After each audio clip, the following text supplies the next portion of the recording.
Western Conference on ABC. It's homecoming weekend in Tuscaloosa, and what that means is sororities and the frats are prime, but it also comes with rare. Hello, beautiful people.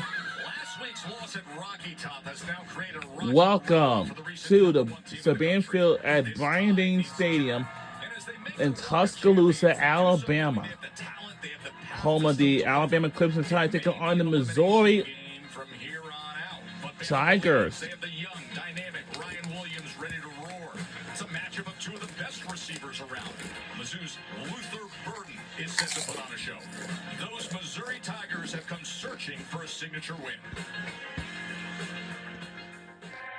We are at an inflection point. Alabama is not dead yet, but they got to grow up in a hurry. As this tide rolls out, the pressure increases. These Tigers know their time is now.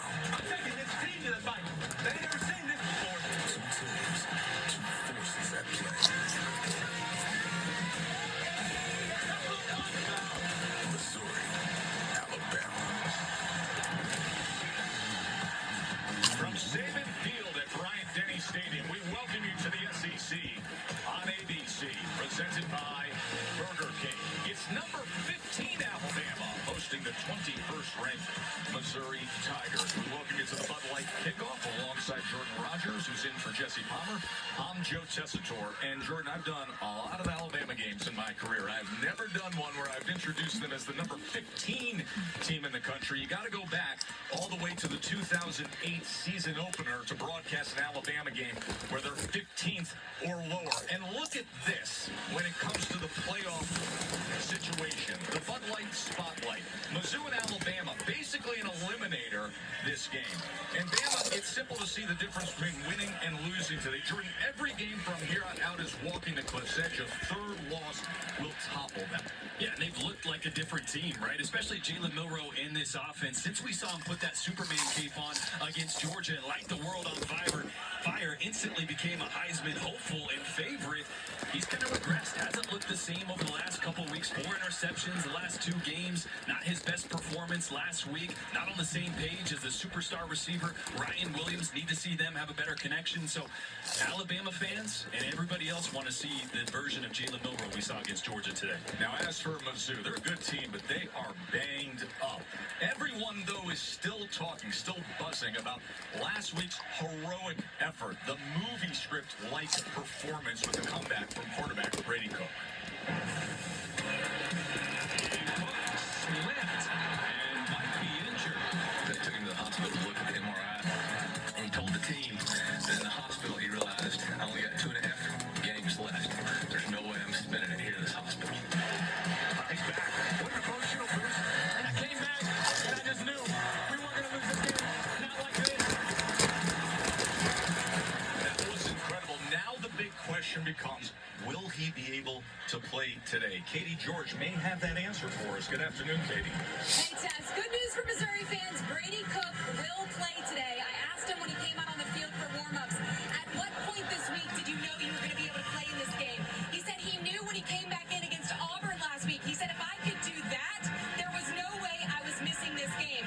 Now, Eli Drinkowitz said pregame, Cook and this athletic training staff, they work day and night to be able to put him in position to play in this game. However, Drinkowitz said he's unsure if Cook will be able to last the entire game. So look for J.R. Blood to come in throughout the day, especially on quarterback runs, Jordan.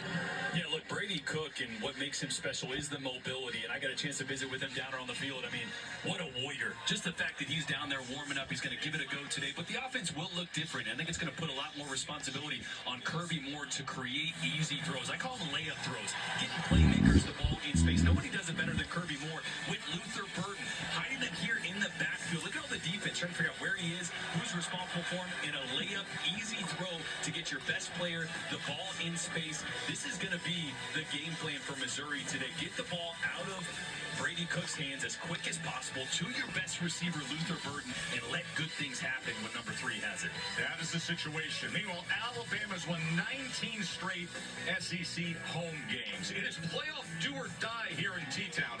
Let's say hello to our ABC studio led by Kevin Agandi. Best, thank you so much. Back here with Booger McFarland.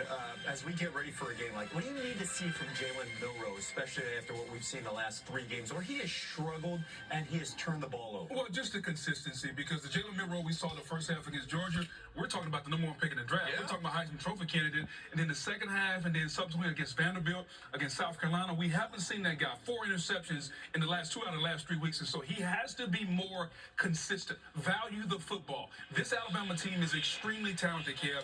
Just be a ball distributor. Get the football to your playmakers, and most importantly, understand when it's your time to run the football. It's a home game. What kind of pressure's on Kalen DeBoer if Alabama sputters early on? It's a lot. This is the first time, and we'll get this right, since 2007, where Alabama has 2 losses before November. Yeah.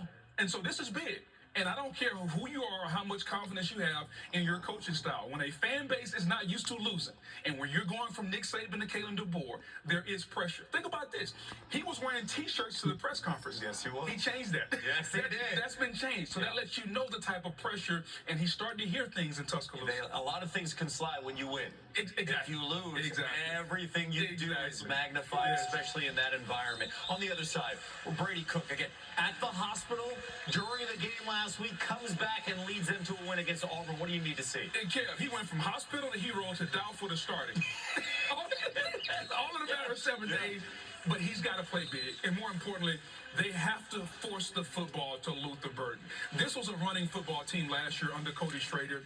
They don't have that. Their leading rusher, Nate Noel, he's out today. So there's going to be more of a burden on Brady Cook to get the football to Luther Burden. Yeah, or we will see. Again, you get Luther Burden the football in space, good things happen. Great for this things offense, happen. okay? Yes, exactly. And by the way, if Cook were to go down, Drew Pine would be the backup at Mizzou, and he struggled in that performance last week against Auburn before Cook came back in. All right, we have an update here from the Horseshoe. Ohio State, here's the situation. Up 21-17, under 3 minutes to go, and Nebraska with the football. Dylan Raiola, the freshman, oh no. He's just not seeing the safety kit right there. He's trying to throw a little skinny post. Didn't see the safety. There'll be better days for young Raiola. And Buckeyes secondary's fantastic, on their way to their 45th straight win against unranked opponents. Alabama, Missouri, less than 8 minutes away. Let's go back to Tess. Take it away.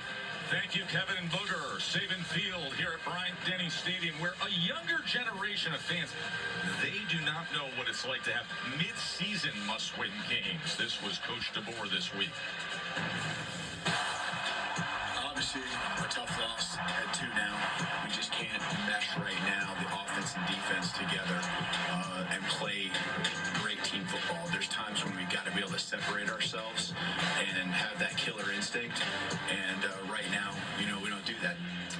Listen, Alabama has arguably the best win in college football this year. I mean, they got that one that you can circle. They also, though, have the 2 losses that become the focus of this conversation. Listen, 8 top 10 SEC teams this year have caught losses. The sport is very different, but Bama now cannot afford another one. There were some critics saying, what's going on there, pointing a finger and saying there's a culture problem.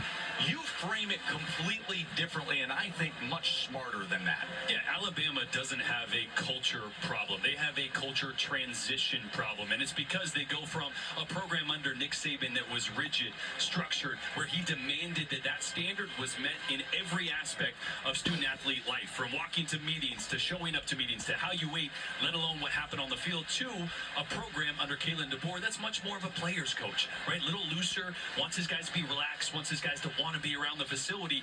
But when that happens, players have to uphold that standard. I think Kalen DeBoer is going to find out. Reminder, 1 of 2, college football, Sky dismiss. That they need on the field to produce the wins in this Bama. Great visit with Jalen Milroe, the quarterback, yesterday. He mirrored a lot of that. In fact, there was some talk this week as he heard what's going on with him. We said, oh boy, I thought you were going to come in on crutches. He doesn't even realize that media narrative out there of people questioning whether or not he's in good shape. I loved him sitting there going up, I'm good. I'm good. He's a physical quarterback. He's going to be banged up, but he is 100% healthy. His performance has been the little details of the quarterback position, not him being banged up. I expect to see a better version of Milroe today. Big challenge for Mizzou. We told you the situation. Brady Cook, according to Katie, is expected to go today. He suffered that high ankle sprain a week ago. He courageously came back in that game to win the game.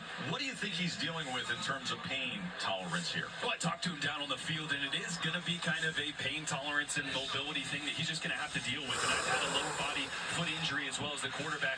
You feel good the first drive, and then that first time you really have to step off and drive out of the pocket, you start to feel that pain. But I tell you what, from a guy that played the entire year with the torn ligament in his right shoulder 2 years ago, pain is not a thing to the normal, to Brady Cook the way it is to the normal human being. I expect him to be out there and the best version that he's capable of despite the limitations. He has been a huge part of the recent success for Mizzou. Now ranked number 21 in 20 straight weeks as a ranked team. A defense that ranks top 10 in total defense and passing defense.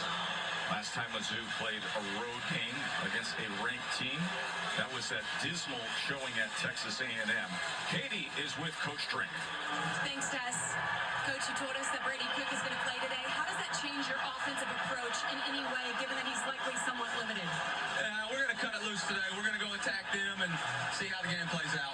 What's the key to staying ahead of the chains today and staying in manageable situations on third down? Yeah, we got to manage some dirty runs, and we're going to have to convert third downs. We're going to have to play our game. That's a lot. MIZ. So there is Brady Cook, a week removed from the injury and the comeback. Unbelievable story against Auburn, injuring the ankle early on in that game, was taken to the hospital, got an MRI, had a mid-game throwing session in practice facility just to see if he could function, comes back into the game and leads Mizzou to victory. Sitting there at 6-1. And of course, the great challenge of playing here in Tuscaloosa in front of these fans. You spend enough time And welcome.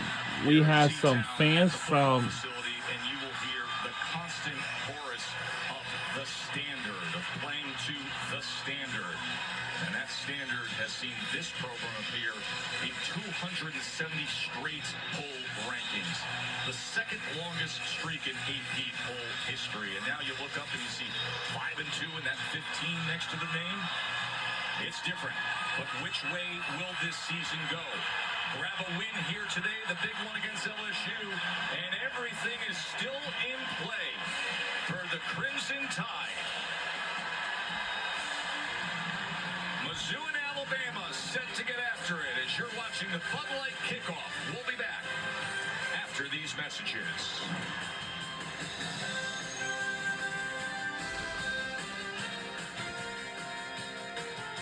You've been accused